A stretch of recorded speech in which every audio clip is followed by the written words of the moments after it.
CJ, your favorite scuba diver here with Deep South Divers. Before I show you this video, let me give you some background information so you'll have a full appreciation for what you're about to view. A client had called me from Bohicket Marina in Charleston, South Carolina. The slip where he kept his 34-foot Silverton had been sold, and the new owner wanted to put his own boat there. So the client had to move his boat to another marina. He told me that the boat had been last cleaned about 2 years ago and that it had been hauled out and painted with anti-fouling paint about 4 years ago, just before he purchased the boat. The previous owner lied to him. The bottom paint on his boat was more like 10 years old, not 4. The diver that charged him for bottom cleaning 2 years ago lied to him. It hadn't been cleaned in at least 6 years based on bottom growth, and possibly never since the last bottom paint job. Of course, I didn't know any of this based on the client's original call, but I knew it'd be bad. So I told one of my Charleston divers, the new one, looking to make a name for himself, to go dive it and give me an estimate on how bad the bottom was and how many hours it would take to get her cleaned up and at least in running condition. The diver lied to me. He said that he dove it, but I could tell from his actions later that he didn't. $300, he said. $300 will get her bottom cleaned. I pitched the sale to the client and sold the job. The Charleston diver dove on it one day, and that evening he called me and explained that it was half done and that it was worse than he thought. That's when I knew he hadn't actually dived the boat like he told me that he had. Finish it tomorrow, I told him. I'll discuss moving the client's estimate up. Just keep me posted on the time spent. 2 days went by with the client and I both wondering what was going on. The diver repeatedly ignored my calls and texts until finally on the 4th day I got a reply. I dove it again. It's 3/4 done. I'll dive it again tomorrow, which I relayed to the client. 2 more days went by with no word from the diver, so I simply sent him a message. You're off the boat. I'm coming up to Charleston to see what's going on. And I did. I drove from Savannah, Georgia to Charleston, South Carolina, about 2 hours each way for a $300 job. Actually, make that 2 days. I drove 2 hours each way, 2 days in a row, because I was expecting the job was 3/4 done. Following is the video from those dives.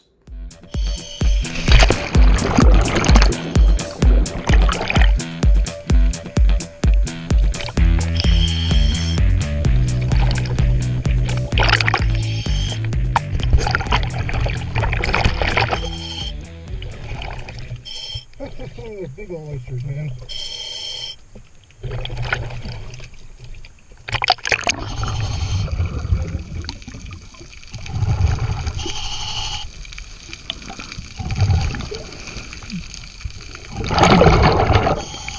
Not a fucking thing done. We got a big old entanglement here. Well, that looks like it's been scraped a little bit. And that one too.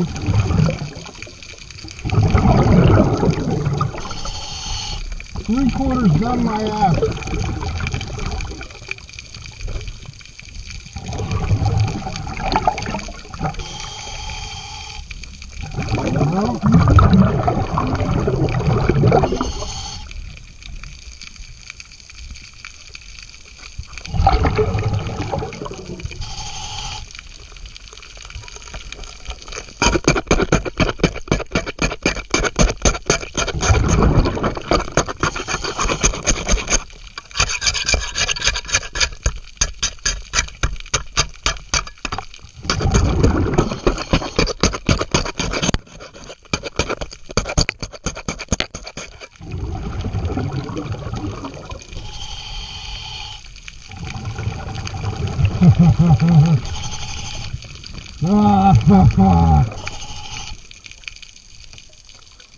Three-quarters.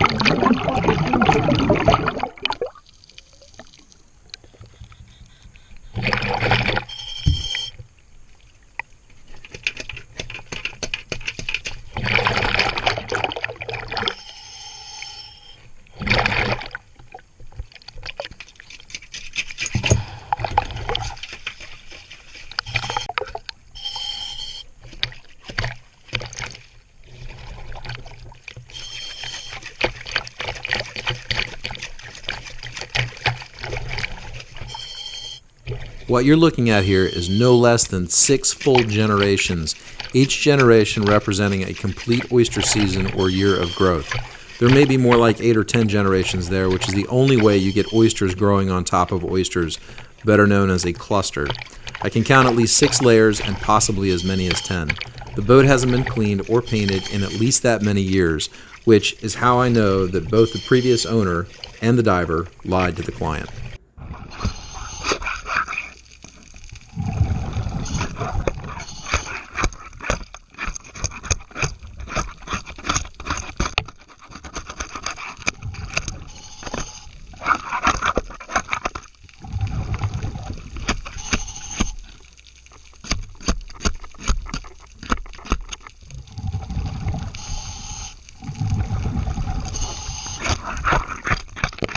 I want to stop right here and say something about the tools that I'm using and how freaking great they are. That Purdy 6-in-1 stainless steel tool hammers through 6 or 10 years of oyster clusters faster than even a pressure washer could, and without blowing through fiberglass like a pressure washer can. The idea of using a brush, either powered or not, is laughable. Scrapers larger than this Purdy would never get through this stuff, and two-handed scrapers like straight hose break the oysters and leave oyster bases behind, and often scratch and damage fiberglass even if you do manage to be able to use them with 2 hands underwater. The magic in the Purdy is the weighted handle. It takes a lot of the strain off my wrists and acts like a hammer against the oysters, which just fall off in layers. Lighter weight, rusted tools get their edges dinged, which will scratch and damage fiberglass surfaces when you hammer like this. Of course, I can't go any further without mentioning those gloves. When it comes to bottom cleaning, things don't get any more dangerous than this. Each of those oysters are a biological razor blade full of bacteria and nasty stuff that can lead to lots of infections. Yet, I have no problem swinging my hands near them because I know I won't get cut. I literally couldn't do this job without a good set of cut-resistant, grippy, great-fitting gloves that protect both my palms and fingers and my knuckles. And these Ansell 11-947s are totally the ticket.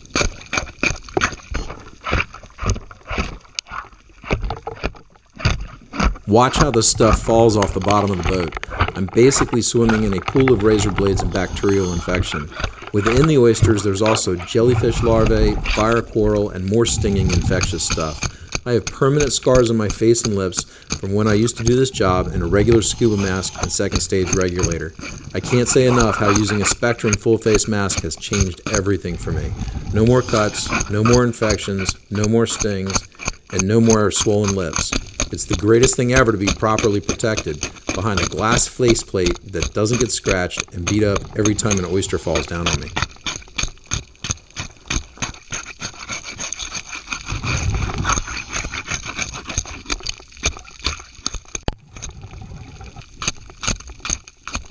So what's to learn here?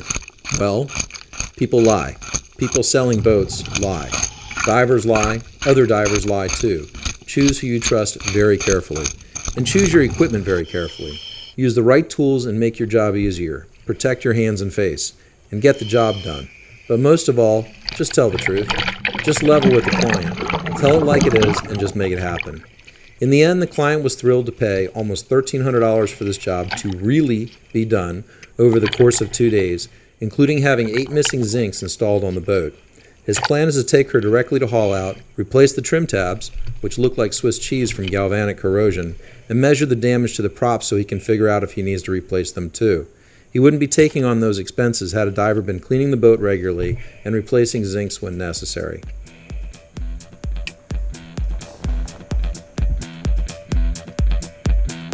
Thanks for watching. See you on the next video.